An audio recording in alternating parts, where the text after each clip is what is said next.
Aujourd'hui, nous allons parler de gens peu ordinaires, qui possèdent des caractéristiques qui les différencient de nous. Il est même dit qu'ils auraient des pouvoirs surhumains. Le sujet que nous allons aborder est-il une vérité cachée ou une légende? C'est ce à quoi nous allons tenter de répondre aujourd'hui. Malgré le fait qu'il puisse s'agir d'un mythe, cette croyance a des conséquences épouvantables dans la vie réelle. Je vous demanderai donc de ne pas la prendre à la légère.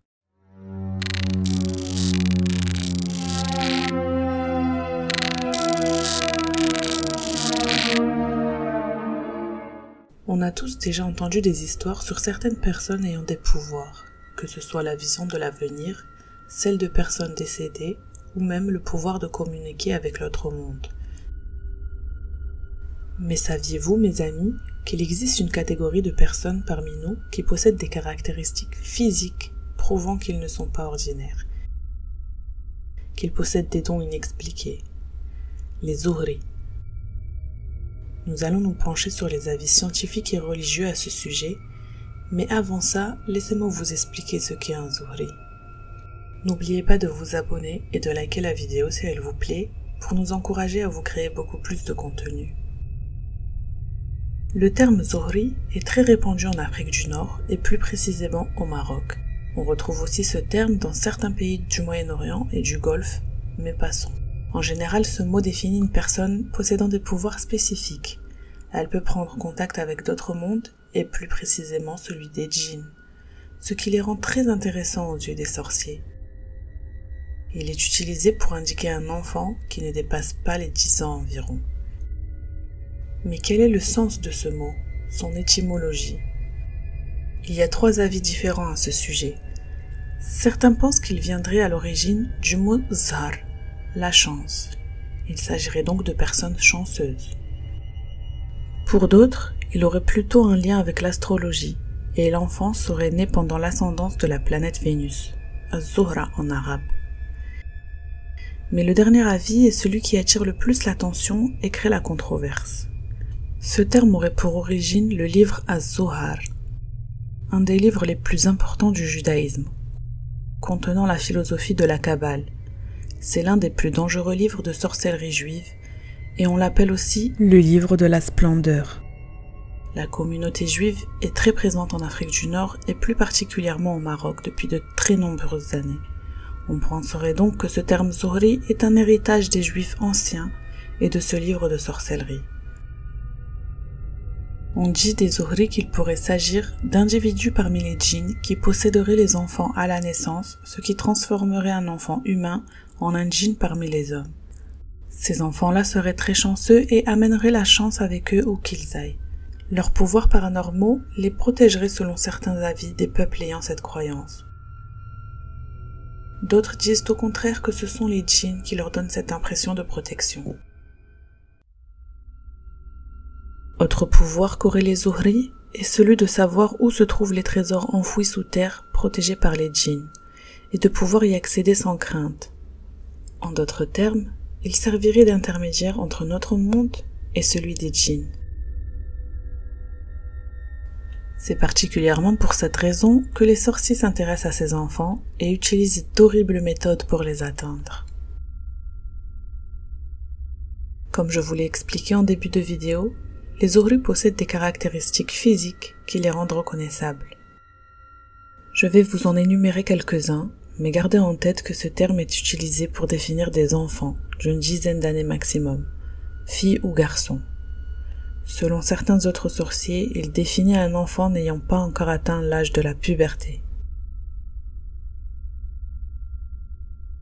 Les Zuhri possèdent des attributs physiques visibles qui les distinguent des autres, mais aussi certains signes que nous ne voyons pas et que seuls les sorciers peuvent vérifier. Les caractéristiques physiques extérieures sont la langue fendue. Une ligne droite sépare la langue en deux à la verticale, ce qui donne de la difficulté à l'enfant pour manger et parler quand il est tout petit. La deuxième caractéristique est la ligne droite sur une ou les 2 mains. À l'inverse de nous qui avons 3 lignes sur chaque main, les Zuhri ont seulement 1 ou 2 lignes, dont la plus importante est la ligne toute droite qui traverse leurs mains de part en part à l'horizontale. Troisième caractéristique physique. Leurs yeux ont un léger strabisme. Il faut que ce soit l'œil droit qui est un peu rapproché du gauche et qu'il ait une lueur spéciale.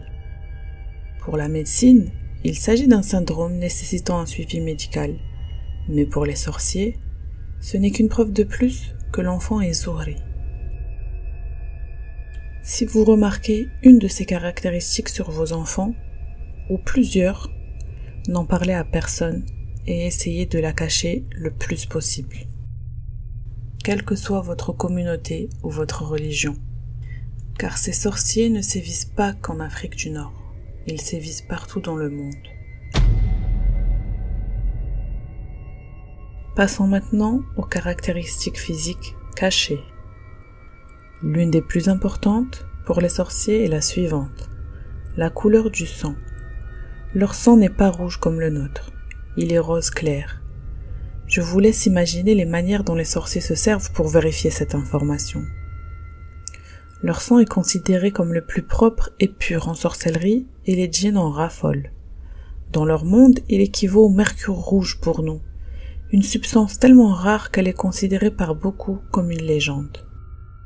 Il y a beaucoup d'autres caractéristiques, comme la couleur des cheveux, leur implantation, la couleur des yeux ou d'un seul œil. Mais elles sont moins importantes, du fait qu'elles existent aussi chez les humains normaux.